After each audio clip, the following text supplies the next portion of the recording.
something popped and started making this sound.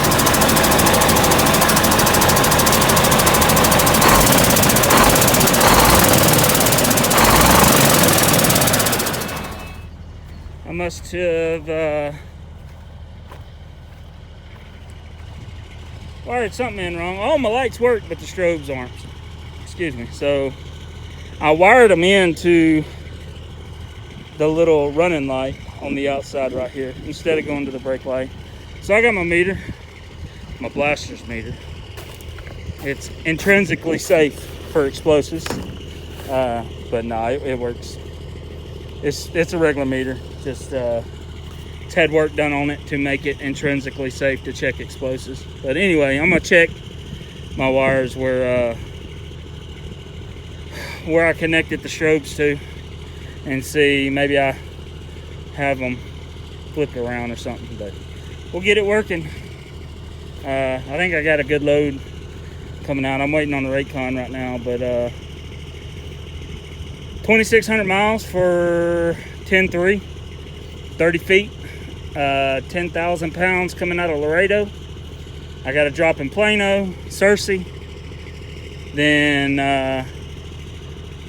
let's say Plano, Searcy, Fayetteville, North Carolina, and then I gotta go up into Rochester, New York. And we got them installed. The lights that supposedly piss truckers off.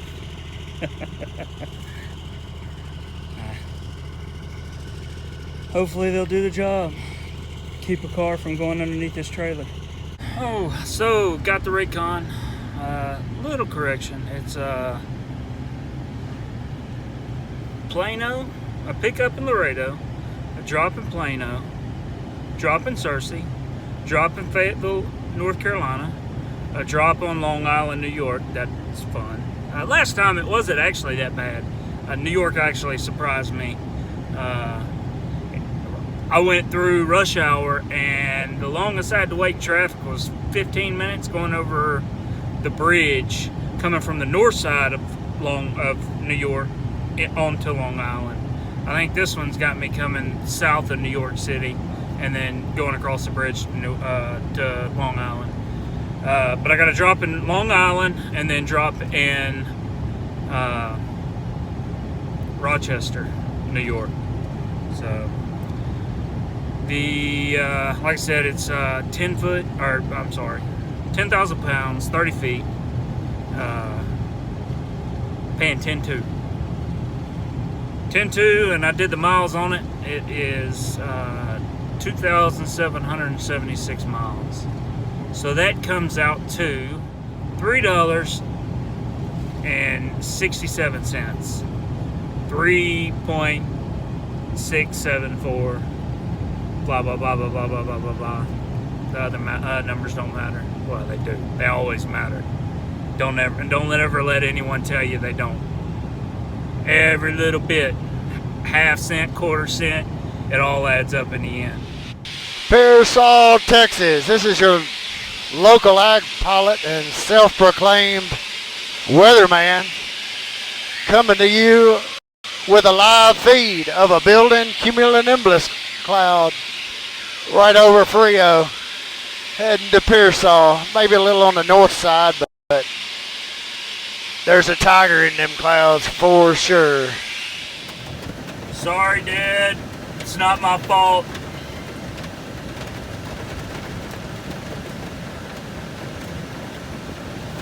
Starting to hail a little bit.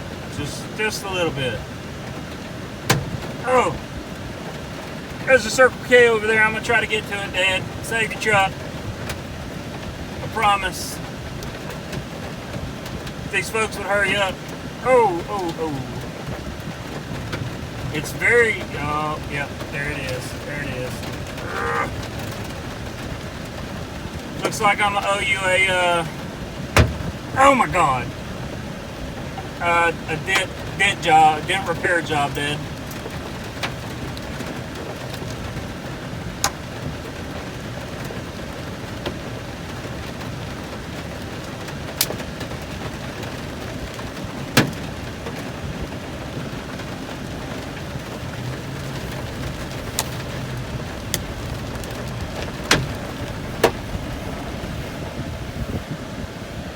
know whose house this is, but I figured the tree will save you.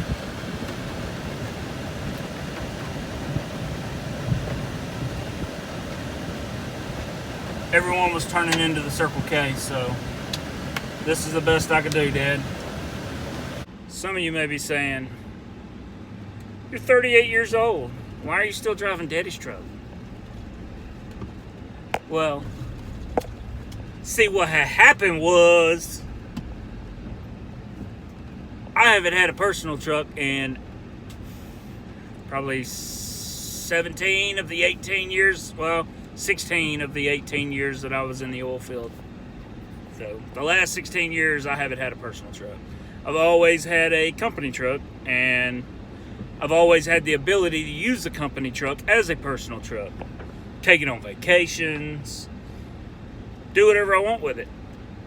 So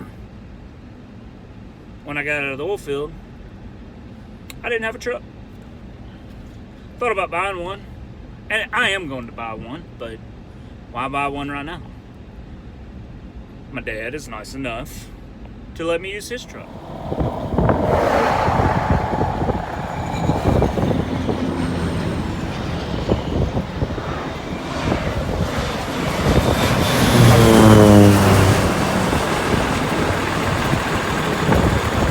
My cousin out doing his job.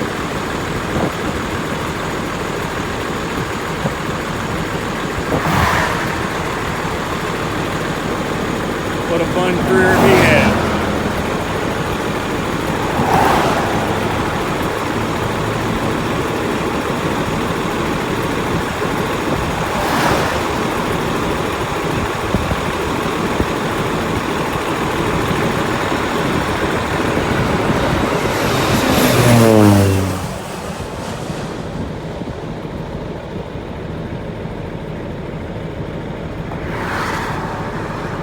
About time for me and him to buy a plane so he can teach me how to fly.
So the guy asked me if I wanted that strap. I told him no.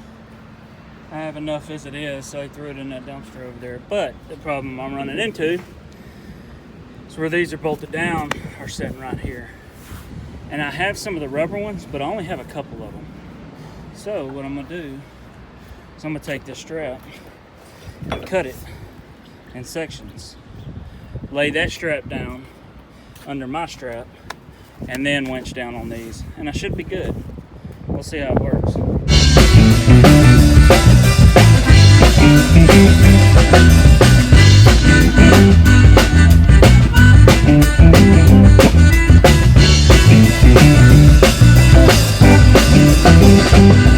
alright, head to toe, and every time the night plays, like the side of gold. My dancing partner, I don't have to choose. It's my side of gold shoes, got the side of gold. Find me a little 10 by 10 or like 12 by 12 cord. It's nonsense. It was delivered here on tarp, but they want it going to Plano tarp. Definitely won't win no awards with that tarp job. But it's only going 400 miles. Drop off to Plano. A little heavier than the broker said, but it always is. I think it was listed at 10,000 pounds, 30 feet and 10,000 pounds. And yeah, I think I'm right at 20. So, and what's kind of messed up is the way I wanted to load it is to where it'll start dropping from the back, you know, working my way up. But some of the big ones, that right there is 4,300 pounds. The little one's like 2,600 pounds. No, I'm sorry, 2,977, so right at 3,000. So I had to kind of space them out to get the weight placement, and I hope it's right. I'll run by scale and scale it out here in a minute. Like I said, I wanted to start with the heavy stuff about middle of that front axle and work forward, but I had to scoot that back to the like right over that first axle. That way I could run that strap over and then worked it forward. And then I put two 3,000 pound 2977. So that puts 6,000 right here by my tongue. I got 10 on the tongue I could play with. I think if anything's wrong, I should have put the Fayetteville load, that little one, in the back right here, and put this one on the back to kind of even out. I think I may be a little heavy on the front, but I shouldn't be. That 12.9 right here, and this is kind of the way I loaded that LMTV, and it was 19.8 all right here, which worked out perfect. Like, it put me about 2,000 pounds under on the trailers and about 3,000 pounds under on the drive axles. So I should be good. Like I said, I'll scale it just to make sure. The broker was really cool though. He called me on the way down and he's like, hey, these guys are tend to take a while to get loaded. It's not unusual for them to wait, 5-6 hours before they load you. So if they do, keep track of the time. That way I can get you detention time. Normally you're having to fight the broker to get detention time, but he's like, let me know. If it goes over 2 hours, I'll get you money. I was like, okay. So, but I mean, it's not a bad load. It sucks going into New York because that'll run me probably another $230 in tolls. That's what it was. I think I was in New York for two and a half days the last time, up around the Catskills and Long Island, and it was right at, I think, $220 in tolls. So, but like I said, it's paying 10.2 on, I think, with the deadhead from me coming from Hondo, it's 133 miles down here. And then stopping at Plano, stopping in Searcy, stopping in Fayetteville, North Carolina, and Hickman or Hickville, something like that, which is on Long Island, and then Rochester. It puts it at 2766 in miles, I believe. So that comes out to like $3.67.4. So I'll take that all day long.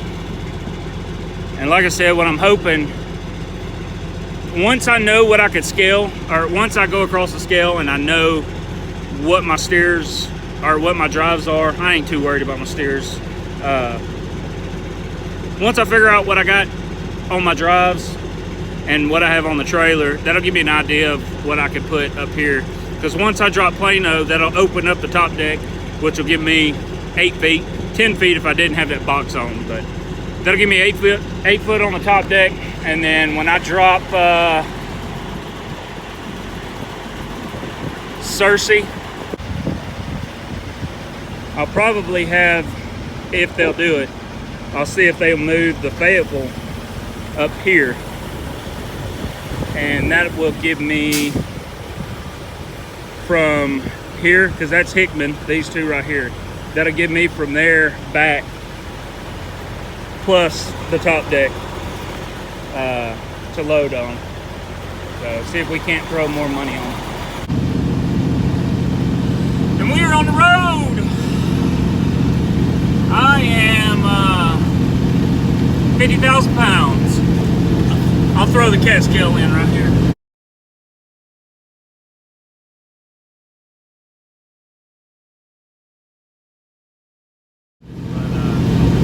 50,000 on overall.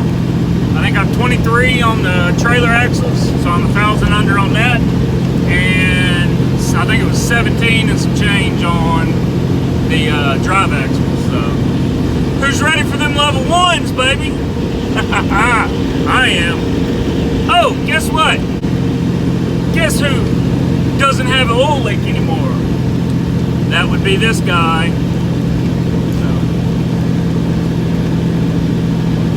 I'd say I'm ready for the level one because I went over this truck with a fine-tooth comb, and I should be good. Every time I stop, I check my tires, make sure they're aired up right. The pivot arm's fixed, the brakes fixed.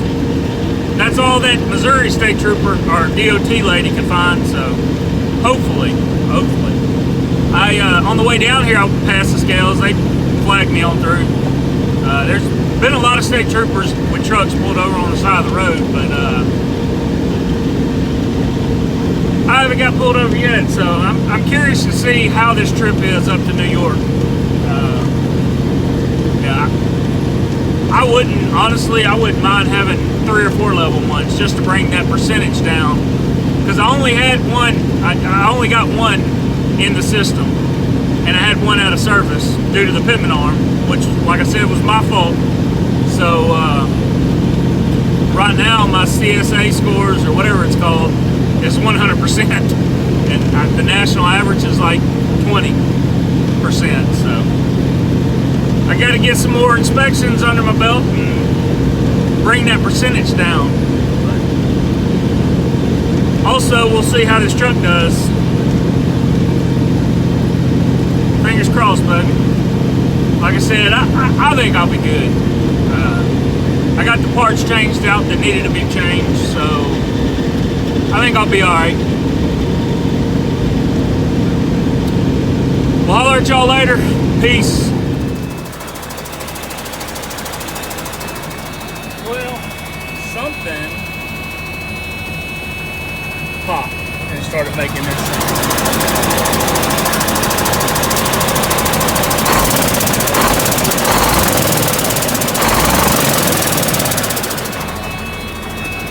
I was holding air pressure, pulled over, got out, checked it out, and then all of a sudden my secondary has dropped down to, looks to be about 40 PSI. So, got to figure out what this is, because we are about 10 miles from the scale. So,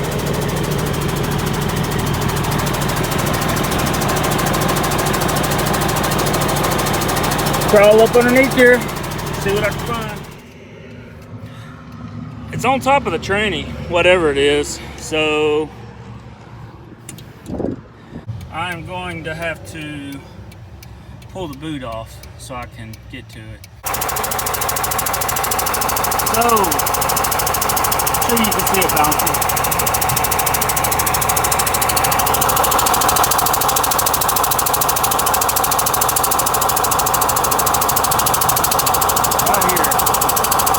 Steel braided line, and I don't have that line. So what to do? Now, there's a Love's 14 miles up the road. But I gotta pass that scale to get to the loves. As of now, I have no air in my secondary. But I have some stuff called rehead tape that we use to tape the conductor on our wire line. It's a high pressure, high heat tape. So I'm thinking about wrapping it with rehead tape, wrapping it with some 3M electrical tape, and I bet that'll get me to Love's. Bad thing is, I don't know if Love's is gonna have that.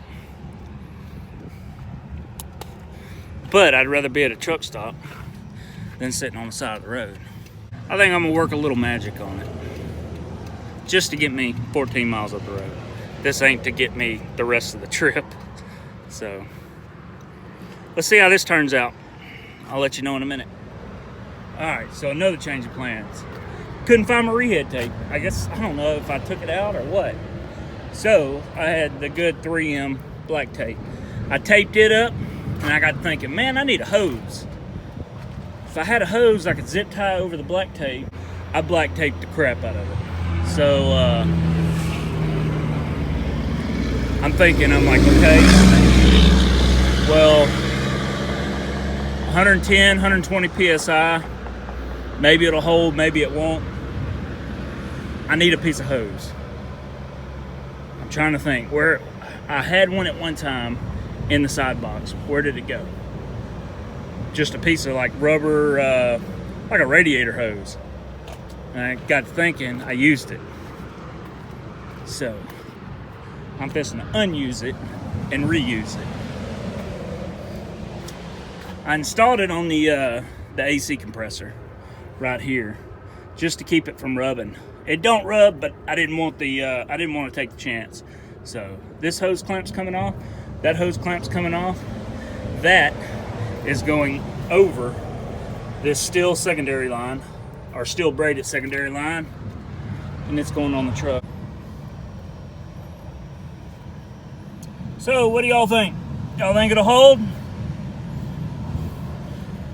Because nobody's answering for Roadside, and if I call Roadside, it'd have to come out of San Antonio, which is about 50 miles from here.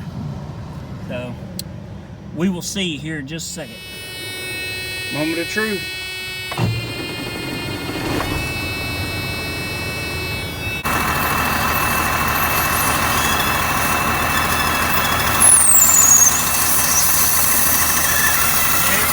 It's right there. Son of a gun. I did it too far back. Let's redo it. So it worked a little bit. It got me up to the gas station, which is I was really thankful for, because I had to use the restroom. The guy called. He was like, man, I'm in the parking lot. And he pulls over to the truck, gets out, and he's all decked out, like going out clothes. And anyway, he looks at it and he's like, man, I'm gonna have to go to San Antonio to the Freightliner to get the part. He's like, you want an estimate? I was like, don't really care at this point. So, which he said, he told me anyway, he's like, $100 an hour plus mileage. So yeah, that's where he's going now. He was like, man, I was going on a date. My bad. And he's like, oh man, I'd rather work anyway. But that's where we're at right now. He's gonna go get the part. Well, the airline. He said he's gonna get the airline that goes from the compressor all the way over to the air dryer, because that piece in the middle where it connects, he said if that's original, it's most likely seized up, and there ain't no way to get our hands in there to get some force on it to break it. So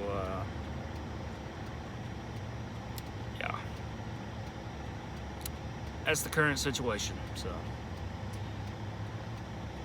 I thought it was something else though. I was driving down the road and I heard a pop, and then tat tat tat tat tat tat tat tat tat tat tat tat tat. I was like, oh, better not be the engine. And pulled over and figured out what it was. Oh, so this will probably cost me, it's an hour to Freightliner and an hour back. So that's $200. Plus probably hour or two to change it out, depending on how fast he is. So just say $400 plus whatever the parts is. From Doggett Freightliner, it's probably going to be another couple $100. So joy, joy, joy. Anyway, y'all have a good night. This trip's going to end up costing me money. Went back and checked. I was just looking at all the tires and all that crap. The inside drive tire on the driver's side, I'm thinking has a leak or something. I went to check it and it wouldn't show. It's not flat. You could tell it's a little lower than the outside.